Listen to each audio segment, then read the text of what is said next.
Hello, and welcome to another episode of Social Workers Rise. It is your host, Catherine, here. Somewhere along the way, social workers have lost our identity, and we have just turned into a profession where we're just doing therapy. And I disagree with this. If you have joined social work just to do therapy, you are in the wrong profession, my friend. You have selected the wrong degree. So we're going to be talking about what is the difference between a social work degree and other therapy-focused degrees, and why does this matter? Why is it a big deal if we are having an identity crisis as a profession? And what can we do about it? What can you do today to do your part for yourself so that you're not experiencing this identity crisis and you are 100% crystal clear on what it is that a social work degree does and what makes it different than other therapy focused degrees. Let's hop into it. If you are new here, my name is Catherine. I have been the Social Workers Rise podcast host since 2020 when I started the podcast. I've been social working since 2009. Save you the math, that's about 17 years now. And I've done so much within social work. It's amazing, which is why I love this degree, the versatility of it, and the way that the education prepares you for so many different settings outside of therapy.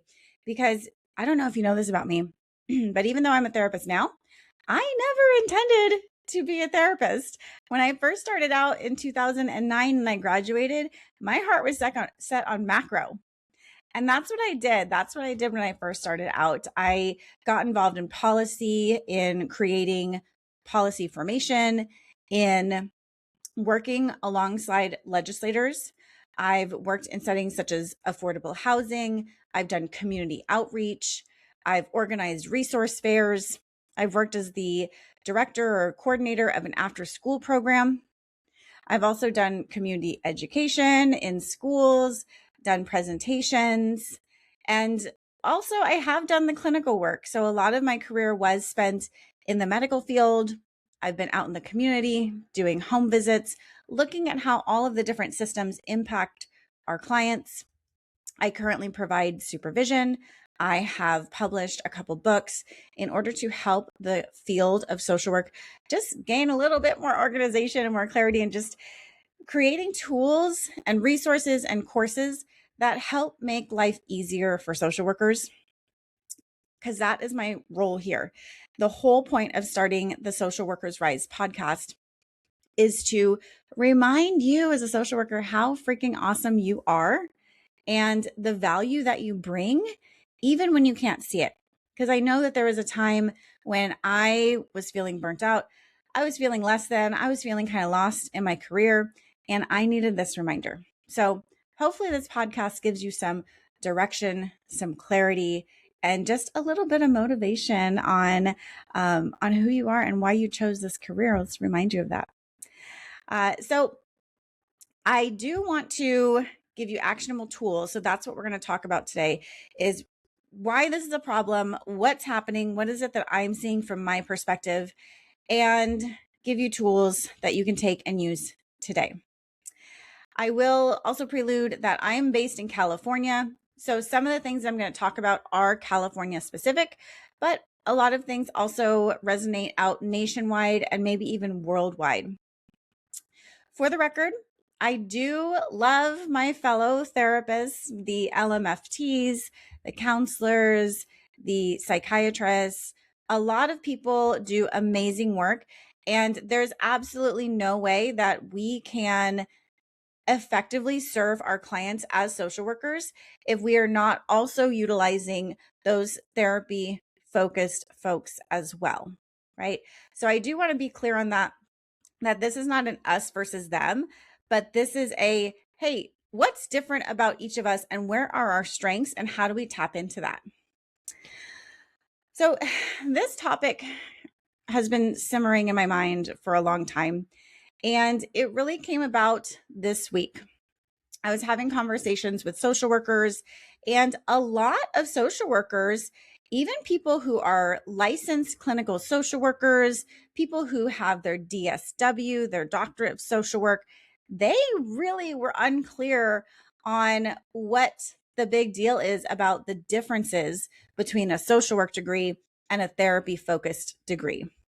And this is an ethical conversation that we must have if we're going to be upholding the integrity of the profession, if we're going to continue to have high standards of practice, if we're going to be continuing to engage in responsible and constructive criticism of what's going on. And we must continue to actively contribute to the field's reputation and prevent unauthorized practice within social work. And that is taken directly from our NASW Code of Ethics, Section 5.1. You can read it for yourself. I'll put the link in the show notes. This is an ethical challenge that we are faced with right now. Yes, I take this very seriously. There's 3 problems that I see with us having a social work identity crisis in the profession. Number 1, when we don't know who we are or what sets us apart, our career suffers. We end up shrinking ourselves. We miss job opportunities that we are probably qualified, but we talk ourselves out of it because we don't have that confidence anymore. We're feeling less than because we see all of these other therapy degrees and they've been trained in all of these different modalities and doing all the things. And we're over here with what we call, a quote, general social work degree.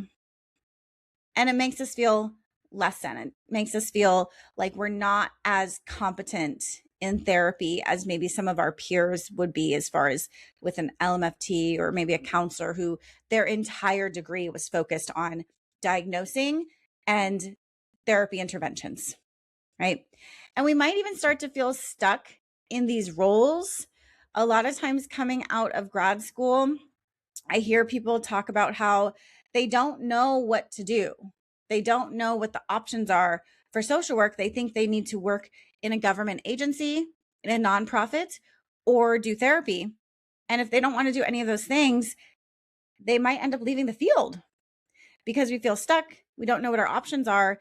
And we're not talking about the breadth of possibilities that we have as social workers. One of my most popular posts on Instagram is 100 jobs that you can do with a social work degree. And when you sign up for the email list, I automatically send that to you. So if that's something that you want, if you want to know more about what the possibilities are with a social work degree, just sign up for the email list. It makes it super helpful. I'll just send you a PDF of it and it can help you with the job search. Okay. So first problem is we end up shrinking ourselves and we don't fulfill our full potential as a social worker. The second problem with this identity crisis is that it creates a public misunderstanding and a misrepresentation of who we are as social workers and what we do. We don't only take children from homes in CPS, right? Like that is not what we do. In my entire 17 years of career, I've never worked with CPS, nor do I want to. It's not my calling. I fully respect you if you do, because that is hard, difficult work.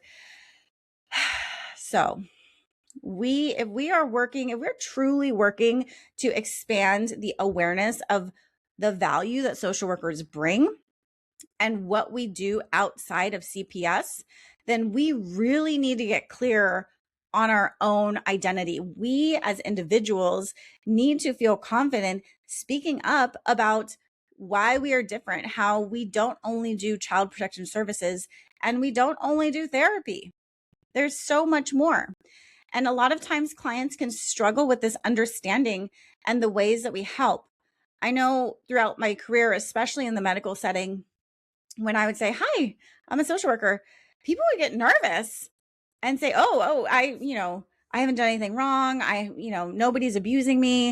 And I'm like, well, that's good. But let's talk about other ways that we can help. And once I explained my role there, you could visibly see in their body the relaxation, the tenseness leave their body once they realize I'm not there to get them in trouble. I'm there to help. I'm there to provide a different perspective. I'm not there to provide therapy and talk about your past right now. I'm here to look at these systems around this person and how do we maximize their strengths in order to help them to be better, to succeed, to accomplish their goals. It's not only in therapy, but it's the whole system, the whole unit that we're dealing with as social workers.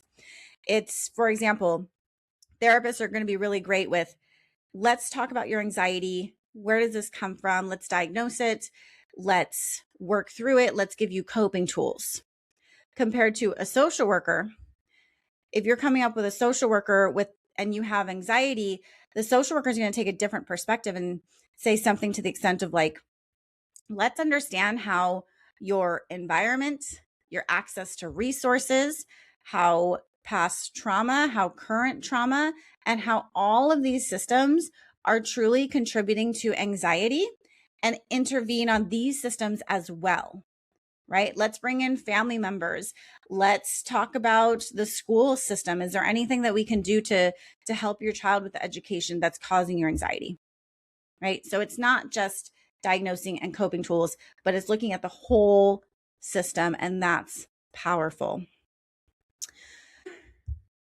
The third issue that I see with us having an identity crisis in social work is if we don't know who we are, it makes it very easy for other industries, other professions to define our roles and to keep us stuck in their box that benefits them. It creates an opportunity for people to create policy barriers, to advocate against us, to keep our voices low, and to keep us in that box and say, they're just like everybody else. This makes it so much more difficult for us to find jobs, for us to be able to communicate our value, for us to really maximize the impact that we're having with our clients. And I'll give you some examples. In 2023, there was a push by NASW California for title protection in California, meaning that anyone who works as a social worker, who has a title of a social worker, must have a social work degree.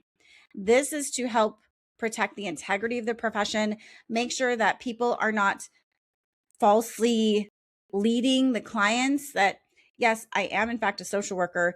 Instead, it's like, oh, you have a title of a social worker, but you don't actually have a social work degree or training. That's very misleading and it's misrepresentation of the profession.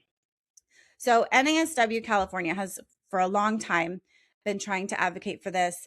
I went up to Sacramento during my lobby days, advocated for this when I was in grad school back in 2015, 2014, a long time ago. So this was another round where we're trying to get title protection.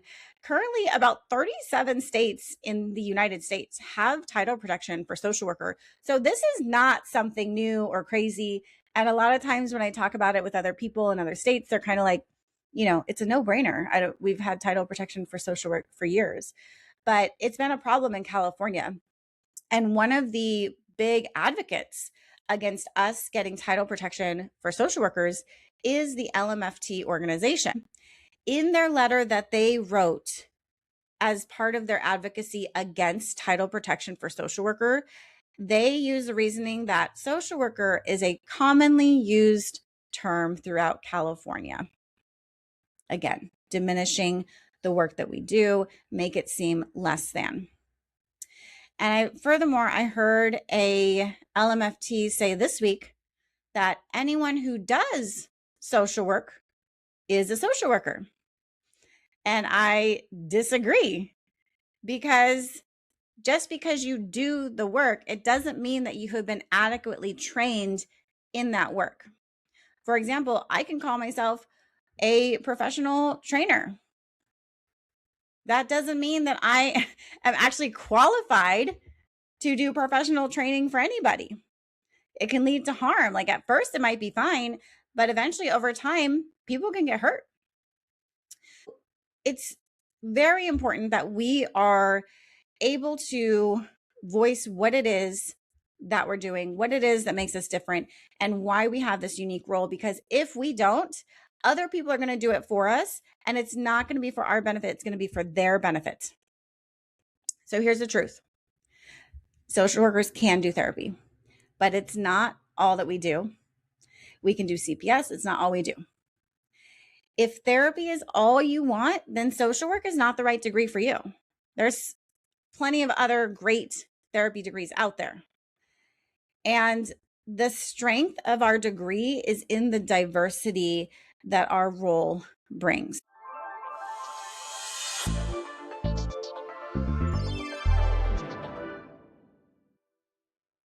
You know, a lot of social workers think their employer's insurance has them covered.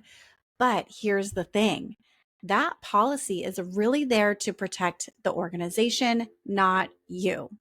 That's why I always recommend having your own coverage with a trusted organization such as HPSO. Their professional liability insurance is designed for social workers and it follows you wherever you work. It's peace of mind you just can't put a price on. Check them out at hpso.com/swrise. Hey, social workers, are you looking for clinical supervision or hoping to offer it? Check out Rise Directory. It's the national hub connecting associate social workers with licensed clinical supervisors, making it super easy to find your right match in your state. Head over to risedirectory.com and see how it can help you grow in your career.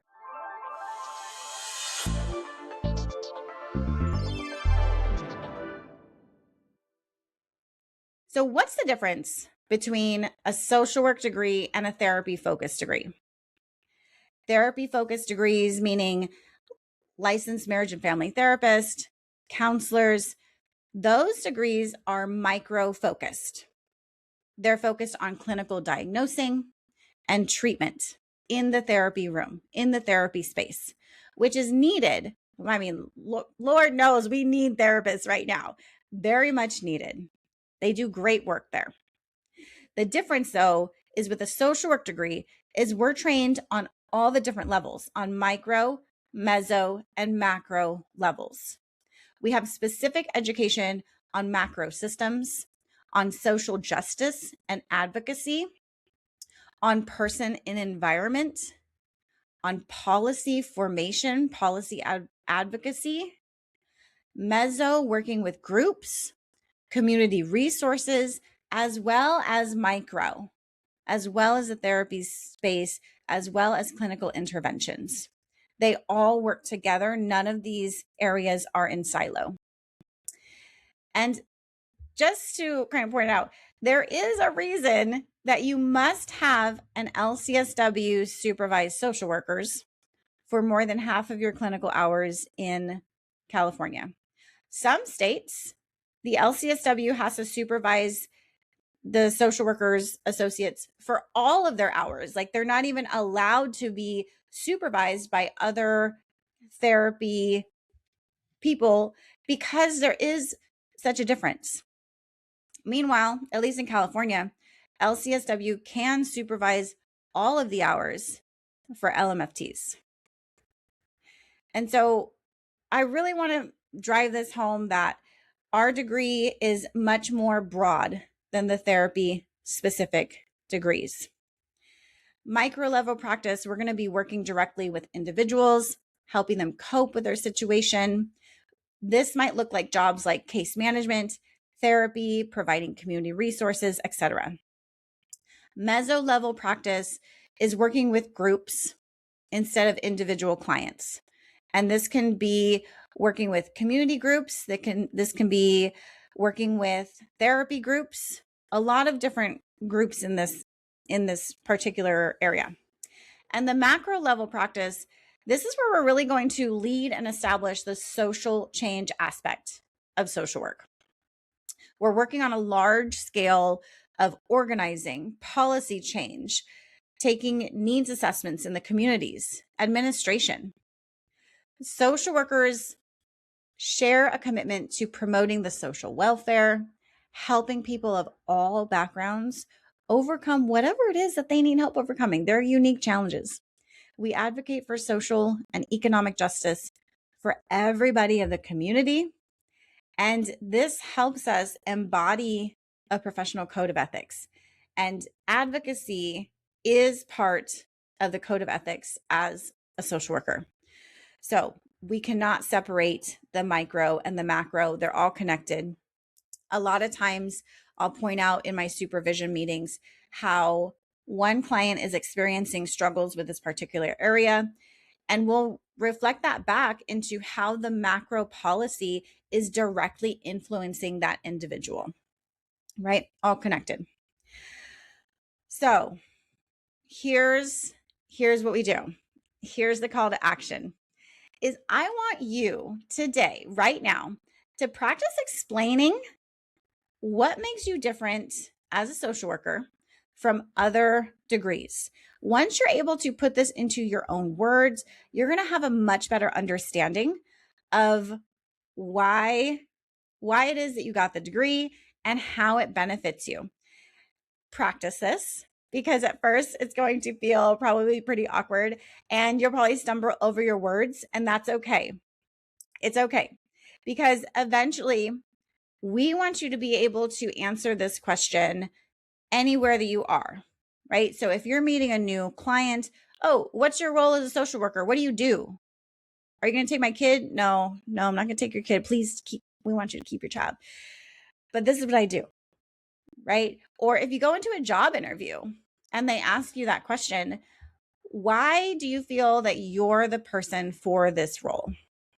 You'll say, because I have a social work degree. And here's why that matters. So practice being really confident about it and what sets you apart from other therapy focused degrees, right? Second, I want you to really pay attention to the leadership in our profession, in our government, in your place of employment, on licensing boards. Really pay attention to see, is this person going to represent my best interest as a social worker? Are they going to represent my client's best interests in the struggles that they're going through? Really take a step back and look at who it is that's running for office, who it is that you're voting for, and see if they're going to advocate for you. If you have questions still, reach out to that person.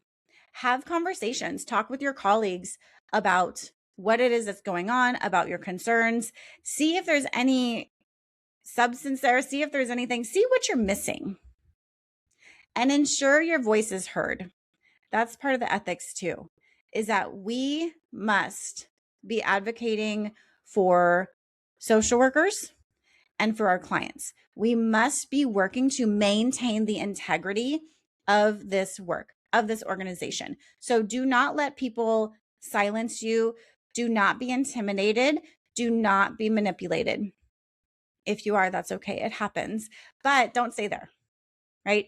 Talk to somebody else in your social circle, your colleagues, your friends who do have a strong voice, and really work on that and really practice it and really develop that self-confidence and that self-awareness that you are a social worker, and that is amazing. So if this episode helped you at all, if it helped to provide some clarity for you, if you have any questions, reach out to me. If you like this episode, go ahead and share it with a colleague. We're not about gatekeeping information around here. Go ahead, open up your podcast app right now. Make sure that you have subscribed or followed the podcast so you'll get notified of future podcasts. Share it with a friend. If you're interested in that list of 100 jobs that I mentioned earlier, go ahead and subscribe to the newsletter and I'll automatically send that out to you. Lastly, if you need additional resources for clinical social work, I do have a couple resources on my website. There's some courses that are there. There's the books that I have on Amazon, especially if you're in supervision, if you're a clinical supervisor, or if you are in supervision. My resources are specifically for social workers. However, a lot of the other mental health degrees also use the resources too and find them helpful. So, judge for yourself, see what it is that would benefit you most. And until then, I'll talk to you soon.